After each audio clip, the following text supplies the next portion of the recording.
معزز خواتین و حضرات، اور اب وہ ایک اہم مرحلہ آ پہنچا ہے کہ ہم اس شخصیت کو دعوت دیں جن کی وجہ سے آج یہ تقریب منعقد ہوئی اور جن کی وجہ سے ہم نے آج سر کی بھی بڑی خوبصورت باتیں سنی. اور فائزہ اسلم جنہوں نے اپنی تحقیق بصیرت سے ہمیں اس خوبصورت کتاب کا تحفہ دیا جو صرف الفاظ کا مجموعہ نہیں بلکہ ایک فکری انقلاب ہے. محترمہ فائزہ اسلم ہم سب جانتے ہیں کہ ایک بہت معروف اور تجربہ کار سائیکو تھراپسٹ ہیں، ہپنوٹسٹ ہیں، گائیڈنس کاؤنسلر ہیں اور موٹیویشنل اسپیکر بھی ہیں. اور ماشاءاللہ سے لگتا نہیں ہے لیکن اپنے شعبے میں 17 سال سے زیادہ کا تجربہ اور مہارت رکھتی ہیں. بہترین فیملی کاؤنسلر ہیں.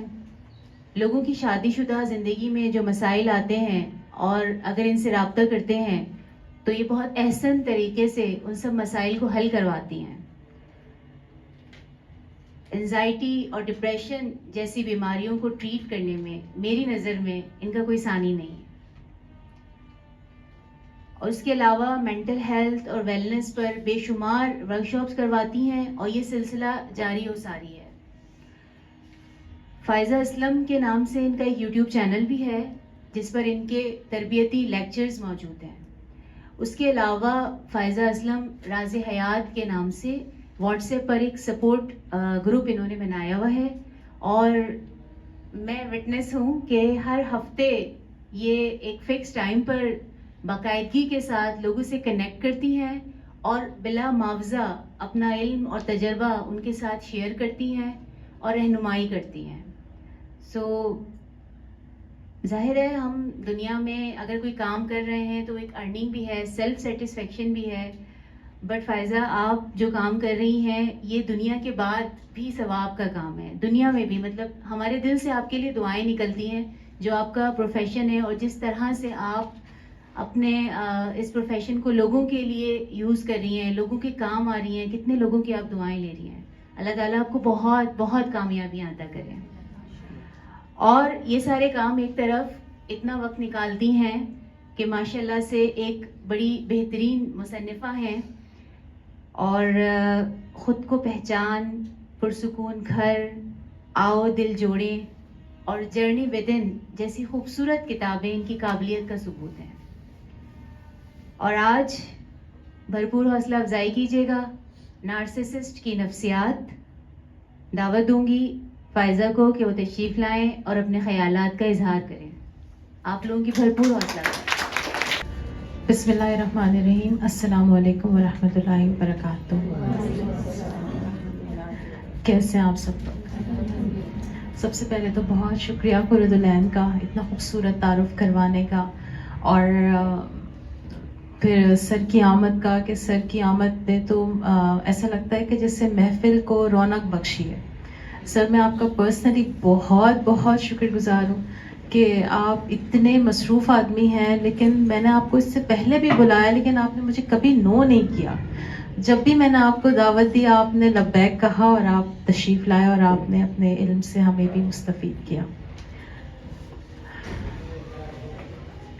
اور اس کے ساتھ ساتھ میں یہاں پر موجود تمام حاضرین کا بھی شکر گزار ہوں جنہوں نے اس کتاب نارسسسٹ کی نفسیات کی جو رونمائی کی تقریب ہے اس میں آپ سب نے آ کر مجھے نہ صرف عزت دی بلکہ اس کتاب کو بھی اہمیت دی اور اس موضوع کو اہمیت دی، کیونکہ مجھے ایسا لگتا ہے کہ ہم اس موضوع کے اوپر خیالی باتیں بہت کرتے ہیں. جیسے جب میں کاؤنسلنگ میں بات کرتی ہوں تو جیسے آپ سب کو پتہ ہے کہ میں ریلیشن شپ کوچ ہوں اور ریلیشن شپ کاؤنسلنگ میں ایکسپرٹیز ہیں. تو جب اکثر میرے پاس جب ہسبینڈ اینڈ وائف آتے ہیں تو ان کا جو سب سے بڑا ایشو جو میں نے دیکھا جس نے مجھے اس کتاب کو لکھنے کا خیال پیدا کیا اور مجھے مجبور کیا کہ مجھے اس کو ڈاکیومنٹ کرنا چاہیے اور مجھے اس کے اوپر بات کرنی چاہیے، وہ یہ کہ آپس میں میاں بیوی کا ایک دوسرے کو ذرا سی بات پر نارسسسٹ کا لقب دے دینا. یہ انتہائی اہم بات ہے اور جب ہم کسی کو نارسسسٹ کہہ دیتے ہیں نا تو بیسکلی ہمیں خود بھی نہیں پتا ہوتا کہ ہم دوسرے انسان کو کہہ کیا رہے ہیں، اور کہنے کے بعد ہم اس کو اپنی گڈ بکس سے ایگزیکٹلی نکال دیتے ہیں.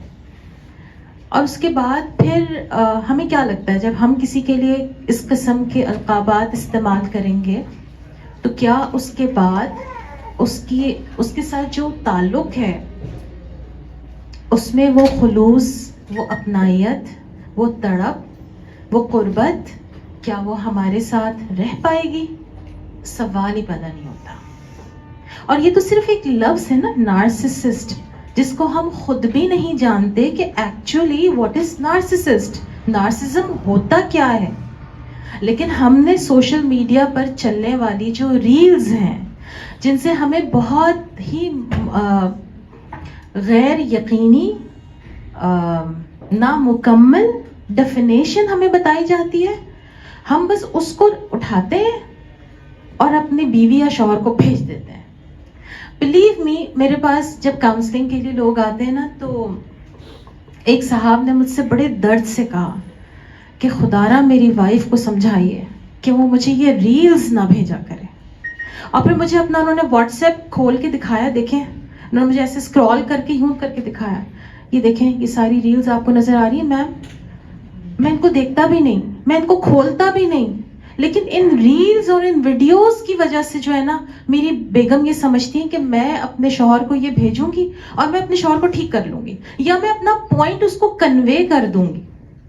تو کیا وہ ریلز اور ویڈیوز آپ کی کمیونیکیشن کا نیم البدل ہو سکتی ہیں؟ کبھی بھی نہیں ہو سکتی. اگر ہسبینڈ اینڈ وائف نے ایک دوسرے کے ساتھ کمیونیکیٹ کرنا ہے نا تو 1 to 1 بیٹھ کے بات کیجئے. جیسے سر نے ڈیئر ٹائم کی بات کی تو ایسے ہی بیٹھ کے کمیونیکیٹ کیجئے. کیا کہنا چاہتے ہیں، کیا سننا چاہتے ہیں، کس بات کو من کرتا ہے، کیا سوچتے ہیں ریلیشن شپ کو لے کر. کب موقع نکالتے ہیں ہم ایک دوسرے سے بات کرنے کا؟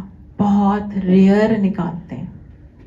ہمیں تو شکایت ہی ہوتی ہے، بیویاں اکثر کہتی ہیں شوہروں کے بارے میں کہ ان کے پاس تو ٹائم ہی نہیں ہوتا میری بات سننے کا، اور شوہر کہتے ہیں بھئی میں آتا ہوں تو یہ اس کے پاس فرصت نہیں ہوتی کہ یہ مجھے ٹائم دے. تو دونوں کو ایک دوسرے سے ٹائم کی شکایت ہے، تو آپ کا ٹائم کھا کون رہا ہے؟ موبائل، سوشل میڈیا کی ریلز، ویڈیوز. میں اب ریکمینڈ یہ کرتی ہوں کہ ریلز دیکھنا خدارا بند کیجئے. یہ آپ کی مینٹل ہیلتھ کو بھی خراب کر رہی ہیں، اور وہ جو انکمپلیٹ ٹاپکس آپ کو ریلز کے تھرو مل رہے ہیں وہ آپ کے ریلیشن شپ کو نہ صرف سپوائل کر رہے ہیں بلکہ آپ کو بھی سپوائل کر رہے ہیں، کیونکہ وہ انکمپلیٹ علم، مجھے ایسا لگتا ہے کہ سر اگر میں غلط نہیں کہہ رہی تو وہ جہل کے برابر ہے. تو اس جہل سے باہر آنے کی ہمیں بہت ضرورت ہے، اور اس مکمل علم کے لیے کتابوں سے شغف، کتاب اٹھانا بہت ضروری ہے. کتاب اٹھائیے، کتاب پڑھیے، گھر میں چھوٹی سی لائبریری بنائیے. راز حیات جو ہمارا سپورٹو گروپ ہے وہ بیسکلی ہمارا بک کلب ہے جو ہم نے شروع کیا تھا 2015 میں. اور ہم نے کس کتاب سے شروع کیا تھا؟ مولانا وحید الدین خان صاحب کی کتاب ہے راز حیات، جو میں نے کبھی الہدا میں پڑھی تھی اور مجھے بہت پسند آئی تھی. تو میں نے اس کتاب سے اپنی اس بک کلب کا آغاز کیا، اور اتنی پیاری بہت ہی سمپل لینگویج میں وہ کتاب ہے اور واقعی زندگی کے راز بتاتی ہے. تو میں نے کہا ٹھیک ہے، پھر میری گروپ کا نام بھی راز حیات ہونا چاہیے، کیونکہ ہم یہ جینے کا سبق سیکھ رہے ہیں، جینے کا راز سیکھ رہے ہیں. تو کتابوں سے شغف بہت ضروری ہے. مختلف ٹاپکس پہ کتابیں اٹھائیے، پڑھیے. یہاں پر کچھ ایسے لوگ بھی بیٹھے ہیں جن کو میں جانتی ہوں، ماشاءاللہ منیر صاحب، جن کے گھر میں پوری لائبریری ہے. ان کی پوری فیملی جو ہے وہ بہت ہی کتابوں کی شوقین ہے. اور میں جب ان کے گھر گئی اور میں نے ان کی لائبریری دیکھی تو میں آئی ریئلی اپریشیٹ، انہوں نے اپنی فیملی کو بڑا اس میں سپورٹ کیا ہے اور کتابوں کا شغف دیا انہوں نے اپنے بچوں کو.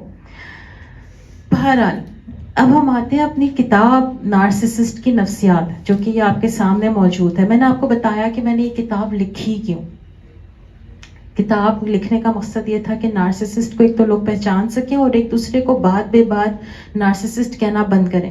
اس کتاب میں چھوٹا سا ایک تعارف دے دیتی ہوں کہ اس کتاب میں بیسکلی ہے کیا. یہ کتاب بیسکلی پہلے تو آپ کو APA یعنی امریکن سائیکولوجیکل جو ایسوسیشن ہے وہ جو نارسسسٹ کا جو کرائٹیریا دیتی ہے اس کے اکارڈنگ آپ کو بتاتی ہے کہ نارسسسٹ میں کیا خصوصیات ہوتی ہیں. اور پھر اسلام میں نارسسسٹ کی جو شخصیت تھی یعنی فرعون، وہ نارسسسٹ کے ساتھ کیسے اس کی سملیرٹیز ہیں. فرعون کی شخصیت کا جو ایک تقابلی جائزہ ہے وہ نارسسسٹ کے ساتھ کیسے ہو سکتا ہے، اس کے اوپر اس کتاب میں ہم نے تفصیلاً بات کی ہے. اس کے علاوہ جہاں پیرنٹس نارسسسٹ ہو، جہاں اسپاؤس نارسسسٹ ہو، وہاں ان پیرنٹس کے بچے کیا کریں، وہ اپنے آپ کو کیسے ایک سپورٹ کریں، خود کو کیسے سپورٹ کریں، اپنی ہیلنگ کیسے کریں. پھر اگر کسی کا اسپاؤس نارسسسٹ ہو تو اس نارسسسٹ اسپاؤس کو آپ یہ کتاب آپ سے یہ نہیں کہتی کہ آپ نارسسسٹ اسپاؤس کو چھوڑ چھاڑ کے کھڑے ہو جائیں. اس کتاب کا مقصد کہیں پر بھی یہ نہیں ہے. لیکن اس اسپاؤس کے ساتھ رہنا ہے اگر آپ نے، تو پھر اپنے آپ کو کیسے بچانا ہے، اپنے آپ کو تباہ ہونے سے، اپنی نفسیاتی صحت کو خراب ہونے سے کیسے بچانا ہے. یہ بیسکلی اس کتاب کا موضوع یہ ہے. اور میں نے اس کتاب میں بار بار یہ بات کہی ہے کیونکہ مجھے لکھتے ہوئے بڑا خوف تھا. میں نے کہا ایسا نہ ہو کہ اس کتاب کو لوگ پڑھ کے طلاقیں لینا شروع کر دیں، اس کتاب کو پڑھ کے لوگ یہ کہیں کہ میری ماں اور میرا باپ جو ہے نا وہ نارسسسٹ ہیں تو میں ان سے کٹ آف کرتا ہوں. آج نہیں، رشتے رحم کے رشتے کاٹنے کے لیے نہیں ہوتے. اگر ہم ان کو کاٹیں گے تو ہم خدا کے ہاں جواب دیں ہیں. لیکن ان رحم کے رشتوں کے ساتھ اگر وہ تکلیف دہ ہیں تو ان کے ساتھ ہم نے برتاؤ کیسا کرنا ہے اور اپنے آپ کو کیسے مینج کرنا ہے، اپنی ہیلنگ کیسے کرنی ہے. بیسکلی یہ اس کتاب کا موضوع ہے. ہم میں سے اکثر لوگ یہ سیکھتے ہیں نا کہ اچھا انسان بنو، صبر کرو، ہمبلنس لے کر آؤ، لیکن ہمیں یہ نہیں بتایا جاتا کہ باؤنڈریز کیا ہوتی ہیں. آپ نے رشتوں میں کیسے باؤنڈریز رکھنی ہوتی ہیں، ہمیں یہ نہیں سکھایا جاتا. یعنی ہمیں یہ بھی نہیں بتایا جاتا کہ اگر کوئی ٹاکسک بیہیویئرز ہیں تو آپ نے ان کو کیسے پہچاننا ہے اور ان سے اپنے آپ کو ڈسٹینس کیسے کرنا ہے.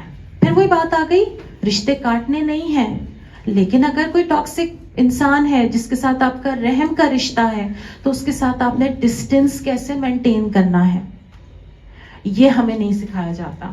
تو یہی وہ مقام ہے جہاں پر ہم نے نارسسسٹ کے رویوں کو سمجھنا ہے. اور اس کو سمجھنے کے لیے میری آپ سب سے گزارش ہے کہ ہم 1 منٹ کی 2 منٹ کی میڈیٹیشن کریں گے. تمام لوگ اگر لیگز انکراس کر لیں اور پلیز تھوڑی دیر کے لیے آنکھیں بند کر لیں.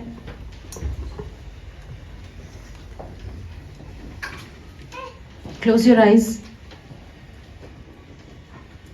تھوڑا سا گہرا سانس لیں، ناک سے بہت اچھا انہیل کریں اور منہ سے ایکسہیل کریں. اور تصور کریں کہ جیسے ہی آپ انہیل کر رہے ہیں تو ایک سفید سا دھواں جس میں شفا ہے آپ کے لیے، وہ آپ کی ناک سے اندر جا رہا ہے اور وہ آپ کے جسم کی تمام جو ٹاکسکسٹی ہے وہ بلیک کلر کے دھوئیں کی روشنی میں جب آپ منہ سے ایکسہیل کر رہے ہیں تو وہ باہر آ رہا ہے. میں اسٹارٹ کرتی ہوں. Inhale, imagine and a long exhale from your mouth. That's good. Again inhale and a long exhale from your mouth. That's very good. آنکھیں بند رکھیے اور اپنے دل ہی دل میں کہیے کہ میں اپنی شخصیت کو سمجھتا ہوں، میں اپنی خوبیوں اور خامیوں سے واقف ہوں اور میں ان تمام چیزوں کو سمجھتے ہوئے اپنے ساتھ بہتر تعلق قائم کرتا ہوں اور اپنے ساتھ جڑے ہوئے لوگوں سے بھی بہتر تعلق قائم کرتا ہوں. اور دل ہی دل میں خدا کا شکر ادا کیجیے اور اپنی زندگی کے کسی مثبت چیز پر غور کیجیے جو خدا نے آپ کو عطا کی ہے. وہ کوئی ایک مثبت چیز جس کو آپ فوکس کر کے دل سے خدا کا شکر آج اس محفل میں ادا کیجیے.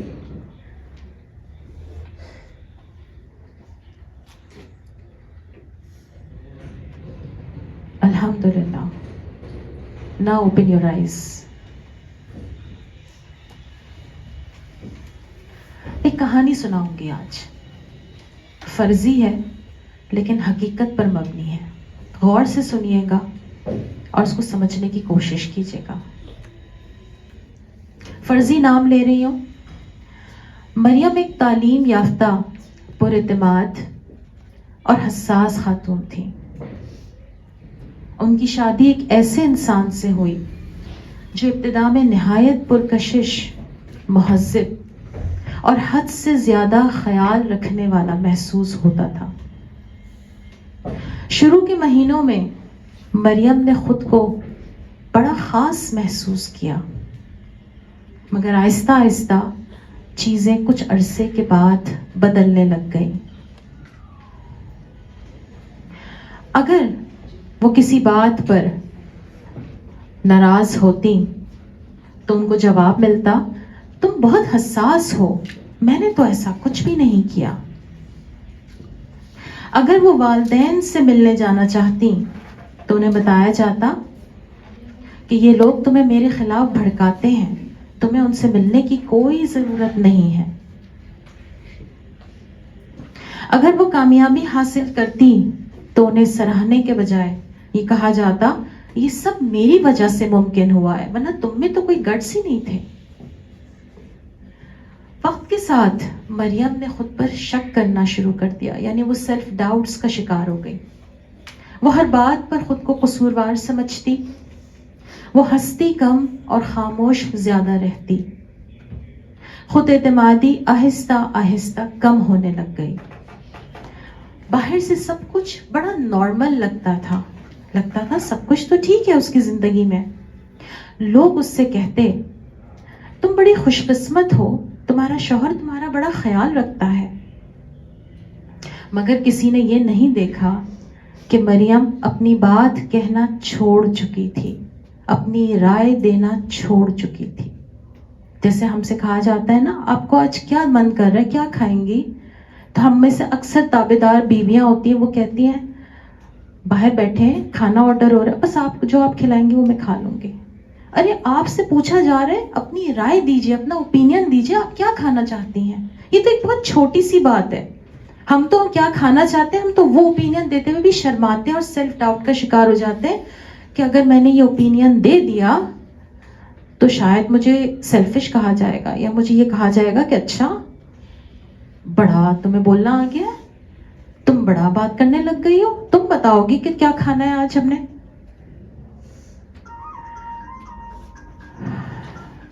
یعنی مریم اپنے فیصلے پوچھے بغیر کر نہیں پاتی تھی. یعنی وہ خود کو پہچان کرنا، اپنی رائے دینا بھول چکی تھی. اسے کہتے ہیں محبت کے نام پر کنٹرول. ایک اور کہانی سناؤں گی. شازیہ ایک سمجھدار اور باصلاحیت لڑکی تھی. اس کے والدین بڑے مذہبی تھے اور مذہب ان کی زندگی کا مرکز تھا. بچپن سے اسے سکھایا گیا کہ اطاعت سب سے بڑی نیکی ہے. اگر شازیہ کوئی سوال کرتی تو جواب ملتا. زیادہ سوال کرنا ایمان کو کمزور کر دیتا ہے، بچے زیادہ سوال نہیں کرتے. اگر وہ اپنی رائے دیتی تو کہا جاتا یہ شیطان کے وسوسے ہیں جو تمہارے ذہن میں گونجتے ہیں.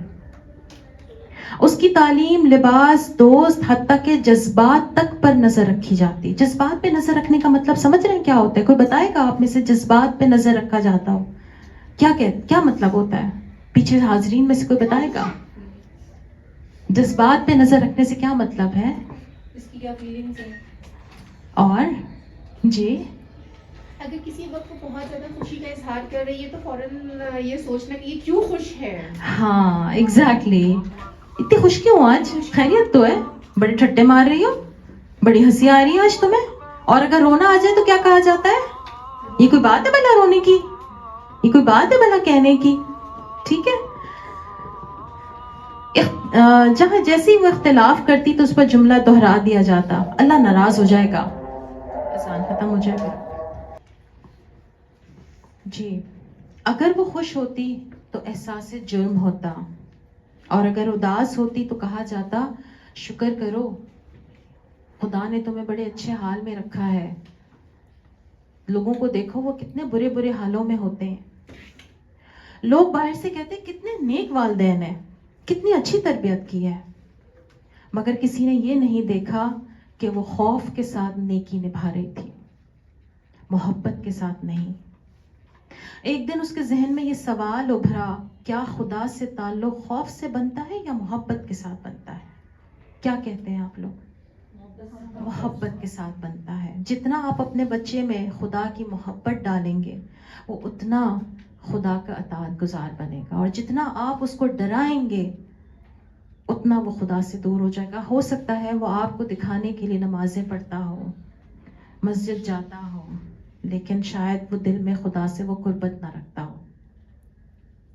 پھر اسے احساس ہوا کہ مسئلہ دین نہیں بلکہ دین کے نام پر کنٹرول، احساس جرم ہے یا والدین کی اپنی خود پسندی ہے. یہ کتاب ان کے لیے ہے جنہیں اللہ سے نہیں بلکہ اللہ کے نام سے ڈرایا گیا ہے. یہ کیس مذہب کے خلاف نہیں تھا. فوراً سے اپنے ذہنوں کو وہاں روکنے سے بچا لیجیے گا. اس کیس کو بتانے کا مقصد یہ نہیں تھا کہ ہم مذہب کے خلاف بات کر رہے ہیں، بلکہ ہم مذہب کے غلط استعمال کے خلاف بات کر رہے ہیں. اب ہم آتے ہیں غیر صحت مند رشتوں کی قیمت جو انسان کو چکانی پڑتی ہے. ایک غیر صحت مند رشتہ کیا کرتا ہے؟ ایک انسان کی آہستہ آہستہ خود اعتمادی کو ختم کرتا ہے. انسان اپنے فیصلوں پر ڈاؤٹس کرنے لگتا ہے. انسان اپنے آپ کو خدا سے دور کر لیتا ہے اور ایون اپنے آپ کو خود سے دور کر لیتا ہے. تو یہ کتاب ان لوگوں کے لیے ہے جو رشتوں میں ہوتے ہوئے بھی خود کو تنہا محسوس کرتے ہیں، جو اپنی بات کہنے میں 10 دفعہ سوچتے ہیں، اپنے اوپر سیلف ڈاؤٹ کرتے ہیں، خود پر یقین نہیں کر پاتے اور سوال کرتے ہیں کہ کیا میری حساسیت ہی میرا مسئلہ ہے. ہمیں پازیٹیو سائیکالوجی کیا سکھاتی ہے کہ صحت مند رشتہ وہی ہوتا ہے جو آپ کو خود کو ثابت نہیں کرنا پڑتا. میں اپنی بات پھر سے دہرا رہی ہوں. پازیٹیو سائیکالوجی ہمیں کیا سکھاتی ہے کہ صحت مند رشتے وہ ہوتے ہیں جہاں آپ کو خود کو ثابت نہیں کرنا پڑتا. اس کتاب کا مقصد یہ نہیں، میں پھر دہراؤں گی، کہ رشتے توڑ دیے جائیں، بلکہ یہ ہے کہ رشتوں کو سمجھا جائے، اپنی نفسیاتی صحت کو ترجیح دی جائے، اور جہاں ضروری ہو وہاں باؤنڈریز قائم کی جائے جو کہ ہمیں نہیں آتی. یہ کتاب آپ کو باؤنڈریز کا سبق سکھائے گی، اور یہ کتاب آپ کو سکھائے گی کہ محبت میں خود کو کھونا ضروری نہیں ہوتا. خود کی حفاظت کرنا محبت میں رہتے ہوئے ایک مشکل کام ہے، لیکن آپ کا اولین فرض ہے کہ اپنی نفسیاتی صحت کی حفاظت کیجیے، خود کی حفاظت کیجیے، کیونکہ آپ بہت امپورٹنٹ ہیں. آپ اللہ کی وہ بہترین تخلیق ہے جسے رب کائنات نے بڑی محبت سے بنایا ہے، اور اس کی محبت کو سمجھیے، اس کو